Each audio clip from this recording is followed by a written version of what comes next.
I got off work earlier than usual that day. No texts, no calls.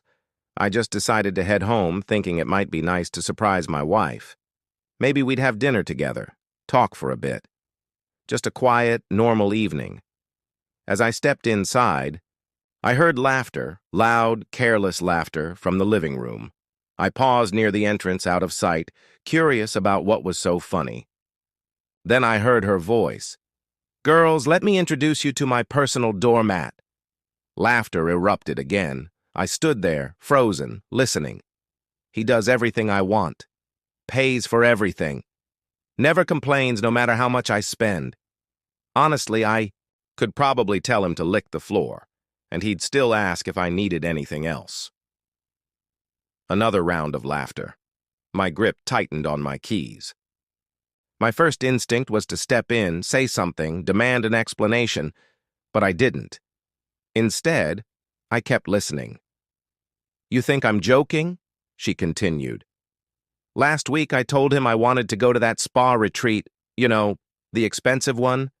I just mentioned it casually over dinner, and the next day, boom, he booked it, without even thinking. He's so easy to manipulate, I don't even have to try." She was proud, entertained, like I wasn't even a real person.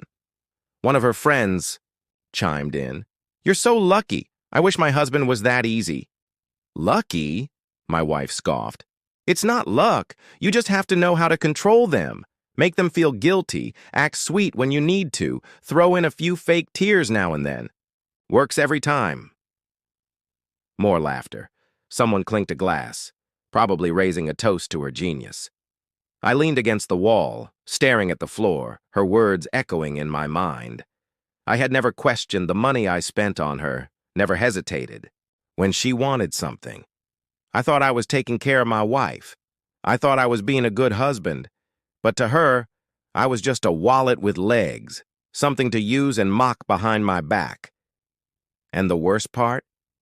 It wasn't just her. Her friends knew. They all laughed about it. Something inside me shifted.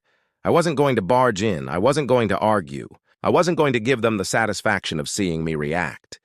Instead, I turned around and walked out. I got in my car, gripping the steering wheel, my mind racing. Everything I had given her, every sacrifice, every effort, it had all been a joke to her. And now I had to make a decision, not an emotional one, not an impulsive reaction fueled by anger, a real decision, one that would change everything.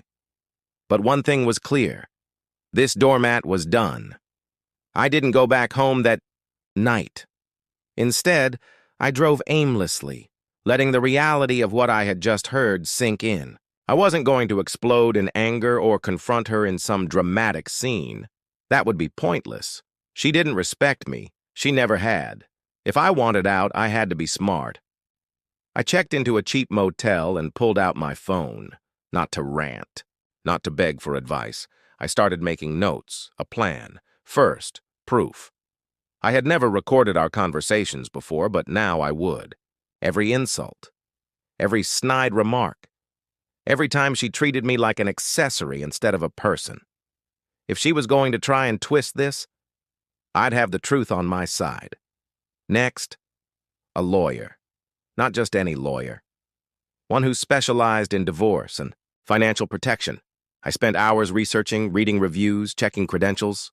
By morning, I had an appointment scheduled. She wouldn't know until it was too late. Then, finances. I logged into our bank accounts, taking note of everything.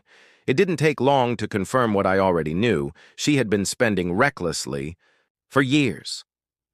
I opened a separate account under my name only and started transferring small amounts over time, just enough that she wouldn't notice. I canceled our joint credit cards one by one, leaving only the ones tied to my name. If she tried to make another ridiculous purchase, she'd be in for a surprise. The hardest part? Pretending. When I finally walked back into the house, she barely looked up from her phone. "Where were you?" she asked casually. "Work kept me late," I lied. She didn't question it. As long as I kept paying for her lifestyle, She didn't care where I was. That worked in my favor. For weeks, I played my role perfectly. But behind the scenes, I was dismantling everything. When the day came, I was ready. I walked into the dining room where she and her friends were laughing over wine. The moment I had been waiting for arrived. "We should do another girls' trip," she mused. "Maybe Europe." One of her friends gasped. "Oh my God, yes. Italy? Greece?" "Both," my wife said, flashing a smug smile. "I mean, why not? I have my personal sponsor right here." She tilted her head toward me without even looking. I reached into my pocket, pulled out an envelope and placed it on the table. "What's this?" she asked, frowning. "Open it." She slid a manicured nail under the seal, scanning the first page, then the second, then the third. The room went silent. "What the hell is this?" she snapped. "Divorce papers," I said calmly, taking a sip of my drink. She blinked as if I had just spoken another language. "You're joking." "No." Her fingers tightened around the papers as she flipped through them. Then she saw it. The frozen accounts. The assets she had no claim. The financial support she wasn't getting. Her face drained of color. You can't do this," she stammered. I met her gaze, my voice calm. "I can, and I already did." Silence. Her friends shifted in their seats. None of them laughed, some even smirked. And in that moment, realization hit her. She wasn't just losing me, she was losing everything. I pushed my chair back, stood up, and buttoned my jacket. "This doormat is done," I said. "Enjoy your dinner." Then I walked out. I never saw her in person again, but I heard enough. She lost everything, her lavish lifestyle, her fake friends. She tried reaching out, but I ignored her.